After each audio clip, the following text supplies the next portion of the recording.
ಕುರ್ಚಿ ಪಟ್ಟಣದಲ್ಲಿ ರಾಸಾಯನಿಕ ಕೆಮಿಕಲ್ಸ್ ಮಿಶ್ರಿತ ತಂಬಾಕು ಮಾವಾ ಮಾರಾಟ ಬಲು ಜೋರು.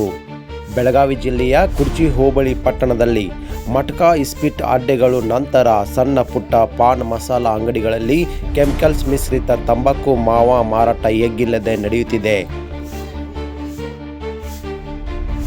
ಕೆಮಿಕಲ್ಸ್ ಮಿಶ್ರಿತ ತಂಬಾಕು ಮಾವಾ ಮಾರಾಟ ಸೇವನೆಯಿಂದ ಮನುಷ್ಯರಲ್ಲಿ ಕ್ಯಾನ್ಸರ್ನಂತಹ ಮಾರಕ ರೋಗಗಳು ಮನುಷ್ಯರನ್ನು ಕೊಲ್ಲುತ್ತಿದ್ದರೂ ಸಂಬಂಧಪಟ್ಟ ಅಧಿಕಾರಿಗಳು ಮೌನ ವಹಿಸಿದ್ದು ಯಾಕೆ?